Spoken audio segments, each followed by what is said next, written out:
Hello everybody, welcome back to another episode of Finance Agents Live. This is episode number 44, I think. Actually, I lose track, man. 44, that's right, episode 44. Today we're going to be talking about fun stuff regarding the BDRA program, our retirement rollover program. We are joined today by the fabulous Benjamin Morris. Hey Tim, how's it going? Great, man. Welcome back to the show. Always glad to have you here. And we're going to be going over some interesting stuff today. We have 10 different examples of different clients who signed up to use their retirement funds to finance their business for all sorts of different types of benefits. So, and these are literally the last 10 clients. We just sort of pulled up the last 10 clients and started going through, and we found some really neat things, so we wanted to share them with you guys so that you would understand all the different reasons why somebody would want to do this. So, we're going to be jumping into this in just a second, but before we do this, I want to remind you to subscribe to the show if it's your first time here. Your likes and subscribes help us help more people just like you, so please do that. We're going to be, next week, we have the slide that Darren's going to put up here in just a second to show you what next week's show is going to be. Next week, we're going to do the same thing over again, but for the business term loan program. Lots of different stuff in the business term loan program. I'm sure you're going to love that, so make sure to go find the show, set a reminder. And I see all sorts of people coming in. Brad, Frank, Stan, awesome, welcome to the show. And we're going to get this going. So, with that said, launching into the BDRA program, we have a summary of different reasons that I'm just going to run through real quick, and then we'll go through the examples so that you hear them. But the reasons people are signing up for the retirement rollover program are to save money. You save a heck of a lot of money over traditional financing. It's if you're in restricted industries where you can't get a loan, this is a great option. People that are looking for complicated investment structures, we're going to go over that. This is something that we do that's unique, nobody else does. People that are looking to keep control of their business as opposed to losing it to investors. People that want to optimize the returns of the retirement funds.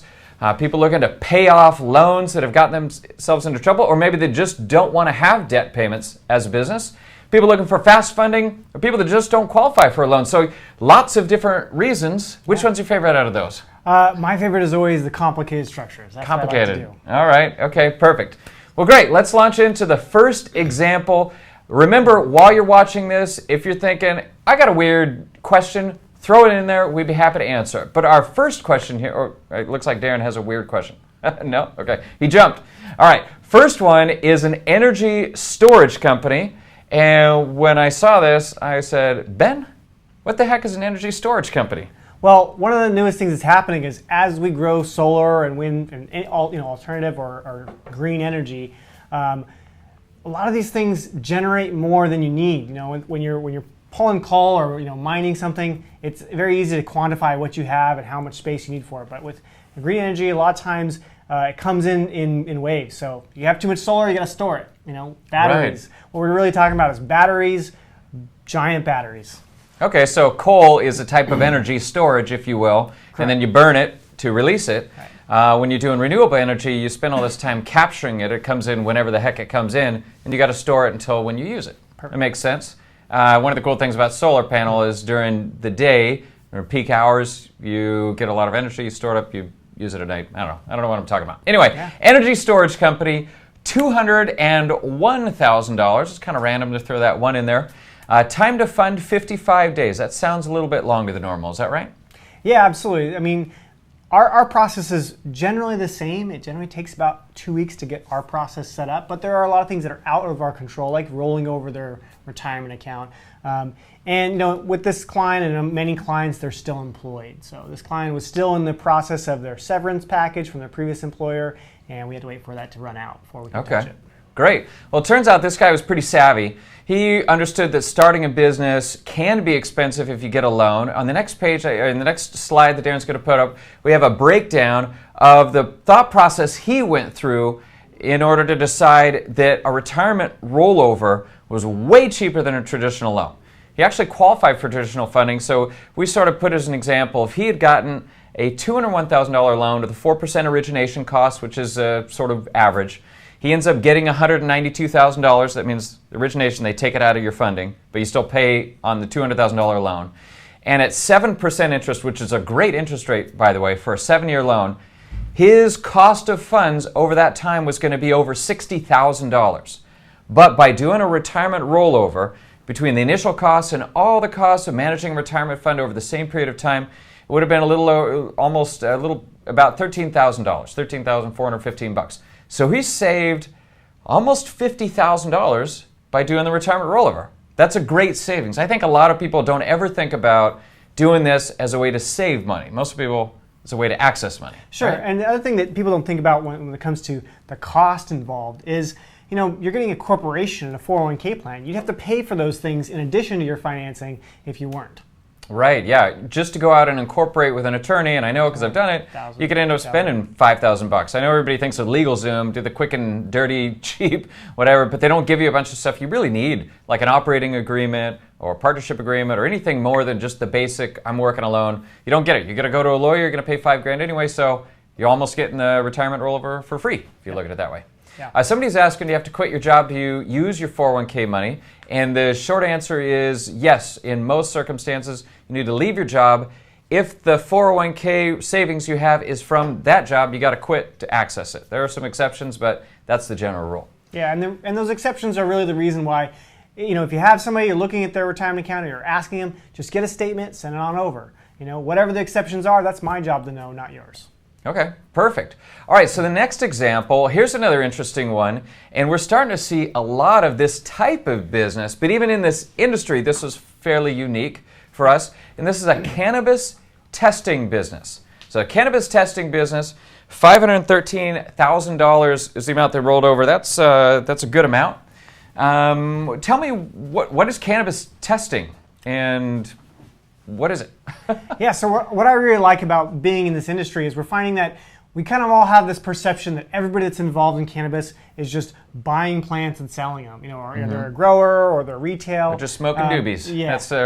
But actually, there's a lot that goes into this industry, and this is one of my favorite examples was this is a client in Arizona, which cannabis isn't legal there. It's only medically legal, and they're getting involved in an industry that's very popular. It's testing existing products for potency and also for nutrition information. So a lot of cannabis products, you have what you have with alcohol, nutritional information. Yeah, Did you just say that? Yeah. So with alcohol, you always have to test the potency. What is the percentage of alcohol in this product? Well, the same thing happens for cannabis. We don't always think about that, but it's so regulated that there's actually down to the milligram is tested on whatever the product you're ingesting or however you take it. Okay. It has to be on the packaging, and so before these before these companies can market their product or sell it, they have to get it tested. And if it should come with a calorie warning, right? And so a lot of the products also come with calorie information. But there's calories? Well, I guess in edibles is what you're talking about, right? Is being ingested, yeah. So depending on what the product is, a lot of times there's nutrition information that has to be tested as well. So this is just something that people don't really think about. So they're testing all that then. I thought maybe they're testing for, I heard that people are testing for toxins, and that's one of the things that now that it's legal, there's a lot less toxins. Anyway, that too, maybe? Yes, all of those things. Kind of stuff. So they have to test, to make sure that whatever is in the product is what says it. There has to be consistency, so there's got to be a number of samples across the board to be able to provide a consistent product. But what I like about this is that it's outside of the industry. It doesn't involve, what you would say the legal versus illegal, at least federally, aspect of cannabis. It's just all they do is they receive it, in state. Test it, provide the results, and there's about 25 of these types of businesses in Colorado, but our client that's in Arizona, where it's only medically legal, there are only 4. So there's a great market. It's not oversaturated yet, and there's a good opportunity for them to make money. So it's one of the things I like about this product is I'm always finding new industries and new things that we tend to catch all because we're not a bank and we're not trying to fit somebody into a funding template or underwriting. Right, and he couldn't have gotten a loan anyway. It's a restricted industry, so it would have been very complicated. I just want to point out something very interesting. You said that this industry is really, there's nobody really in it because it's restricted. Yeah. GW Pharmaceuticals is launching a epilepsy drug that was just recently approved by the FDA. First time ever that it's not a synthetic compound that's going out. So this is huge. Does this have to do with marijuana or? Yeah. Okay. A marijuana epilepsy drug. Yes. So it's based on CBD. Okay, great. Awesome. All right, so they couldn't have got a loan. They got funded in 24 days. By the way, I think you said this is an attorney. Did I hear Correct. that right? Yeah, all right. He's an attorney. Really, he doesn't know anything about the industry. He's actually going into business with his son, who used to work for a company like this for 5 years, and the dad says, "Hey, I can do that with you." So the son introduced marijuana to the dad. Yeah, Okay, it's there a you great go. relationship. All right, next one we have a real estate investor, and he looked like he rolled over $282,000. This is the one he came to us for a very complex situation that we were able to handle. Can you sort of briefly go over? It looks like we had 401k funds and self-direct IRA. We've got a lot of stuff going on there. What happened? Sure. So traditionally, real estate investing, at least with retirement accounts, is always done one of two ways. You either are a passive investor, you buy and hold one property, or you're an active investor. You're either rehabbing and flipping, or you're a property manager, multifamily units, or just an active, a real estate agent or somebody that's a contractor. But what we've been seeing is that we were able to combine those in one entity, or in this case, we actually had two different types of accounts. And the most complex part of this is that our client wanted to use a Roth IRA, which can't be part of a BDRA, and a traditional IRA, and invest them into the same entity. And that requires a lot more accounting. There's a lot more legal, brain power and bandwidth that went into creating this structure than what you will see out there in the self-directed IRA market. A lot of those are just custodians. They don't offer any consulting. There's no, I would say there's no customization for what your situation is. A lot of the other services are almost do-it-yourself, and if you want to do something complicated, you're rolling the dice. Yeah, so with us, we have attorneys that can review and come up with structures that you really wouldn't want to do on your own. Correct. Okay, great. This one funded in 52 days, is that right? Yeah, so the main reason why this took so long is that the client had multiple accounts. As I mentioned, there was a Roth or traditional and a 401k coming in. So usually when there's one account, it's very easy for us to get it, over in a very short period of time. But coordinating multiple accounts, especially multiple different types of accounts, takes a little bit longer. So the first account may have come in 20 days, but the last account, was at a 52-day mark. Okay, great. And somebody else asked a question, 30 to 50K minimum rollover, no cut. What's the typical average rollover amount? So what are you saying is, typically we tell people if they have less than $35,000 in your 401k account, it might actually make more sense to just pull the money out and take the tax penalty than pay for the service, although you do get corporations and a bunch of other benefits that you wouldn't get if you didn't do the service. But what do you typically see as the average? In these, probably averages around 120 or something. Yeah, these examples are pretty high.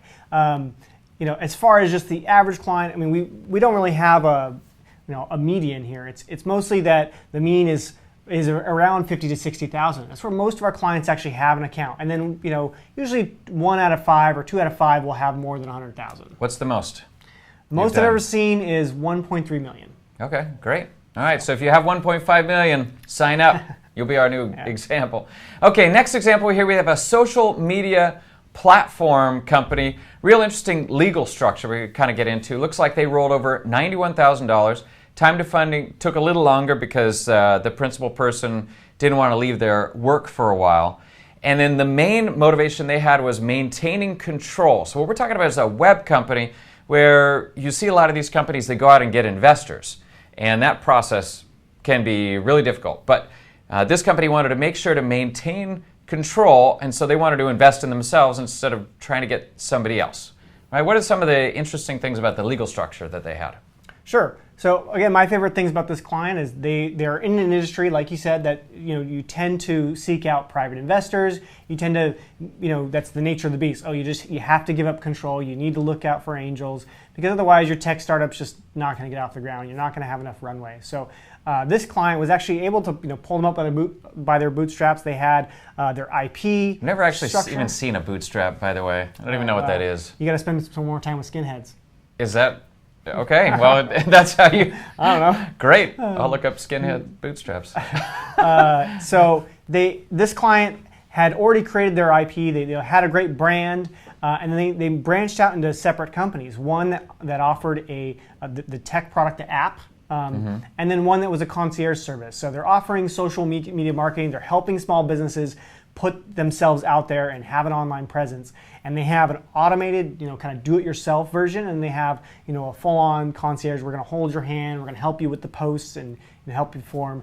Kind of sounds like something I've heard financiers used to do. But, right, so there's 4 companies. They have a holding company and 3 sub-companies all owned by siblings. Correct. That way they can have a partnership with each company, but they can all maintain their independent control. Right, and that's why the control was so important to these individuals, is because they had one sister that was handling the overall aspect of the business and the IP. One sister was managing the concierge service, and then the brother was managing the app. And that's something that they really didn't want people getting involved in their unique structure and the way that they worked with each other. They had a working product, and they were very worried about too many cooks being in the kitchen. And there's a lot of reasons to want to get investors. I mean, the biggest one is you just get money that you don't have to pay back like a loan. But on the other side, there's a lot of reasons you don't want investors. And those, one of the main reasons are, it can take sometimes, it takes on average 12 to 24 months to bring in investors. The amount of time you spend trying to bring them in, if you were to quantify the cost, it's astronomical. And then on the other side, if your business is successful at all, you just gave away 20% of your business, that might end up being worth millions later. And again, the cost can be through the roof. You could be putting that money back in your retirement account and quadrupling your investment, as some of our further clients are going to do, or giving it away to somebody else. So if you have your own money, be happy, you're lucky. This is the best way to finance your business. Hey, Frank says he's going to send us a picture of riding boots with straps. Okay, great. And not from a skinhead, I'm assuming. Straps are on the back side of the boot. Straps. Oh, is it the loop on the back of the boot? Is that a boot strap? Okay, I never knew. I thought it's a boot loop. I guess I could have cut to the chase there. All right, there it is. Okay, now I know. All right, next one. This is a really interesting example, I would say, is we have a consultant who was hired to come into a restaurant to help them improve the restaurant. When he got there, he saw so much opportunity in it. He thought, man, I've been making, I think on the next slide we have an example, he'd been making on average about 6% in his retirement funds, and he saw that within a few years he could maybe triple his investment with the restaurant. And so he actually bought the restaurant from the people he was consulting for to optimize his investment returns, right? Take advantage of a great opportunity and triple his investment funds. So he put in 130, so he believes he can get out 390 to 400 within a 3-year period of time. And that's so much better than the stock market, right? I mean, that's a great example. So this is a French bakery? What can you tell us about this? I mean, I don't have much to add to that. That was, that is everything I loved about this client was the ability that they just kind of fell into it. They were trying to help out. I mean, their business was consulting, and they saw an opportunity that they loved. They contacted me, and I said, all right, let's make it happen. And we made it happen in 19 days. So that's quick. Yeah, I mean, again, yes, I like the fact that it's a French bakery, but that's All right, so if you're having trouble in your business, hire a consultant. They might buy your business from you. They probably would know how to get a good price, so I don't know if that's a good strategy. All right, the next one is a Vineyard. $449,000 was rolled over, funded in 29 days, and the key for this client was to get the funds fast, way faster than few loans can fund faster than 29 days, and the ones that do are often very expensive. So what was the motivator here? Why did he need money fast? So this client in particular is a coastal vineyard in Pennsylvania, which those are 3 words I didn't even know go together. Coastal vineyard, Pennsylvania. Yeah. So the coast being Lake Erie. And, okay. Well, I mean, it's literally 1% of the state has coastal property. Wine. Maybe ice wine. In Northeast Pennsylvania, that's actually the name of the town, Northeast, and it's actually a vineyard town. I mean, there's 15 vineyards there, but the real estate is very, very valuable, and so the business is doing well. But our client had a lot of notes on the property itself, and he had put all this off. They were all coming due, and he's kind of scrambling to come up with this kind of money. It's not the amount, obviously he could have got a loan, but the timing was very important. Right. For that much money, for over $400,000, it would be kind of difficult for him to secure a loan in time for these notes to come due. And it's not the kind of thing that you can push off or delay at all. So it was very important that it was done in a time frame that worked. But most importantly, he was able to continue his business debt-free. And Right. he's getting old. He wanted to start passing off the ownership to his kids who are already working at the Vineyard, and he didn't want to leave them in debt. Okay. Yeah, that's great. That's one of the main benefits of starting a business or growing your business with your own investment funds, being your own investor, is you don't have those debt payments. When you start a new business, the first year or sometimes 2 or 3 years can be difficult. And debt payments can sink an otherwise amazing business that you could have for the next 20 years. And the debt payments might take you down. So by doing retirement investment, you have no debt payments until the company is able to make the repayments. All right, next example here, we have in-home senior care, and we've seen a ton of these over the last few years. It's a real hot industry because the baby boomer generation, there's going to be a lot of retired people coming to the market for this type of services. So $61,000 is the amount that they rolled over, time to fund in 17 days. What can you tell us about this client? So this has to really boils down to the industry. With in-home senior care or really any healthcare industry, these are booming, and everything about this industry is really picking up and taking off. So this client was approaching a franchise, which is actually unusual. Most franchises will seek out franchisees. So he wanted to get in the market. He was trying to get in and start his training, and the franchise was actually saying, we don't have a lot of spots. Wow. So it was really important for him to secure his spot immediately, and instead of saying, I'll try to get my funding and then I'll come back to you. With the franchise model, a lot of times they'll have a training date and they'll schedule that, and by the time that training date comes, you have to come with your check. Your franchise fee has to pay be paid by that date. But usually they're scheduling them 2 or 3 weeks in advance, so it's very difficult to get funding. You almost already have to have your funding in place before you seek out the franchise. So again, hot market. He really wanted to secure the territory, and it was, what he was looking into prior was a traditional loan. And he actually thought he had it lined up, signed up with the franchise, said, okay, I'm ready to go, and scheduled his training. Loan fell through, and he started scrambling for their options.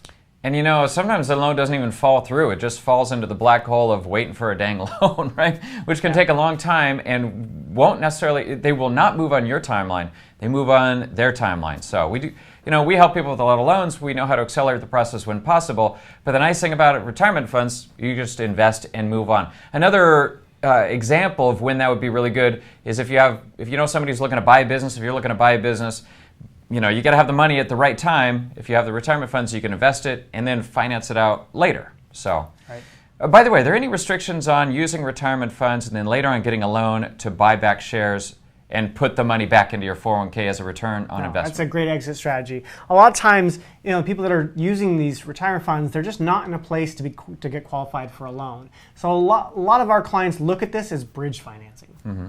Okay, great. All right, Brett's asking, can you explain how to combine partners and or contributors using a rollover? So what I believe what he's talking about is, I know that you've actually done one of these transactions. We had a client of yours that had a number of different partners, and they all rolled over together into one business. So how does that work? Is that complicated? Normally you're kind of left on your own, especially with the LegalZoom model. You have your LLC or your S Corp, and you really only have an operating agreement if you have one that has support for yourself. One of the things I really like about BDRA is that we're creating a corporate model that is designed to bring on investors. So the first investor is your retirement account, but the structure still works for potential investors or other business partners that have retirement accounts as well. So a lot of times in our setup process, it involves authorizing additional shares, maybe a second class of shares. These are all things that we find out from our clients up front. Asking questions like, hey, do you intend to have business partners? Do you intend to have any investors in the coming months? And so, again, because this is consulting, we're providing legal service to create this structure. It also supports things that generally you'd have to go out and find an attorney for. Wow. So okay, just by design, by default, a BDRA is designed to bring on additional retirement accounts and additional business partners or investors. Right. So if you're doing a rollover and you have 2 more partners, one has retirement funds and one doesn't, then you'll do the rollover. Both people can invest their retirement funds and the structure enables a third person to invest, and it covers shares for everybody, right? Pretty much. That's a great bargain. Excellent. Cool. Okay, next, packing and shipping. A packing and shipping company. They rolled over $50,000 time to fund in 21 days, and they were moving and starting a business at the same time. What was the situation here? Well, what we find sometimes is that when people start looking for a business, they don't find what they like in their homestead. In this case, client was in Wisconsin. They couldn't really find any packing in Wisconsin. Packers? Actually, we had trouble with the name because he just wanted to be, Wisconsin Packers, and I'm like, you can't use Packers in your name. And he's like, no, it's fine. I'm like, no. Every single name with the name Packers in it is taken. You can't. So anyway, so growing pains. But what he did find is he found the franchise he was looking for, but the territory was only available in Florida. And he loved the idea of moving to Florida. He loved the franchise that much that he moved to Florida. Well, wow. No. I mean, that's not a hard sell. No? Okay. Yeah, well. So, but moving is a big deal. Yeah, but it caused a lot of problems with his funding because it's very difficult to go to a bank and say, listen, I'm starting a new business, but I'm also relocating. They don't like that. So.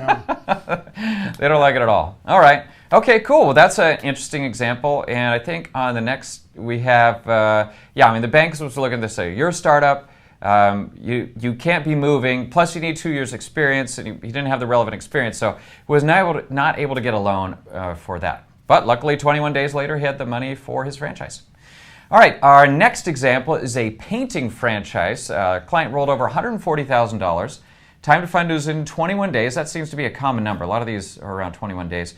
And his goal was saving money on financing, kind of like the other client with the energy savings whatever that was. Sure. All right, what can you tell us about this? Was this another franchise? There's another franchise. We do a lot of franchises, huh?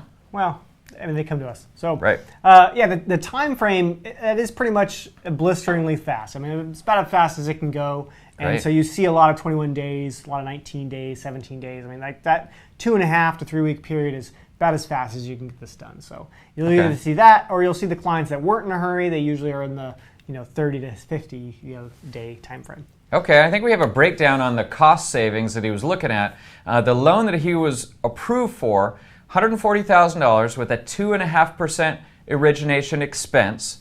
So he would have, at 10% interest over 5 years, would have ended up costing $178,000, which with an actual financing cost of almost $42,000. So over a 5 year period, $42,000 versus $12,000, here's saving, almost $30,000.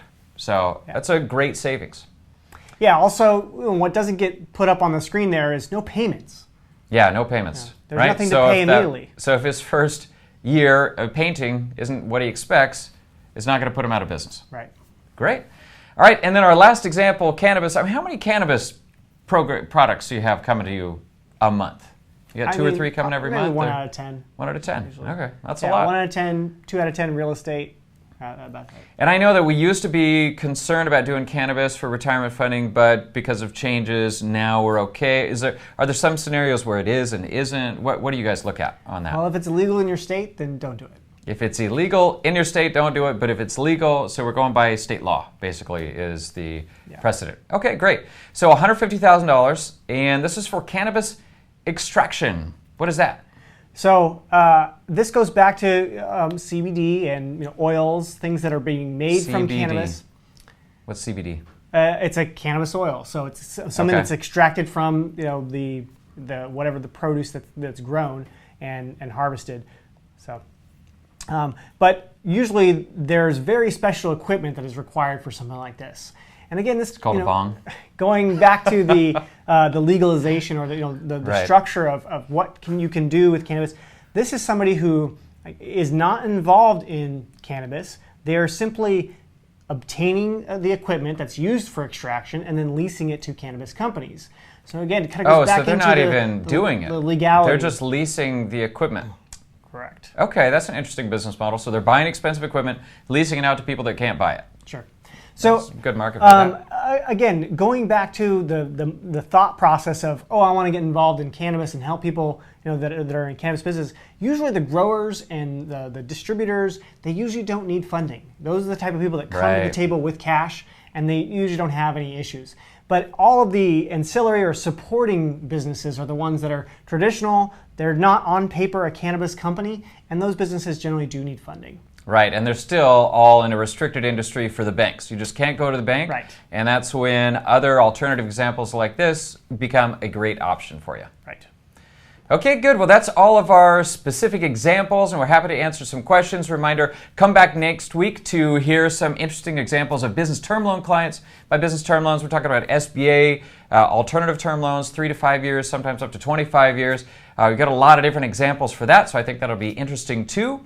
Since I don't see any more questions coming out, I just want to say thank you again, Ben, for coming on the show. We appreciate it. Again, like us, like the show. If you like Ben, like the show. Do the like button if you like Ben. Smash that subscribe button. In spite of me, if you still like Ben, like the show. He will appreciate it, and he'll be able to show his mom, say, Mom, look how many likes I got today. All right, awesome. Thanks again for coming. Have a great week. We look forward to doing a lot more deals together.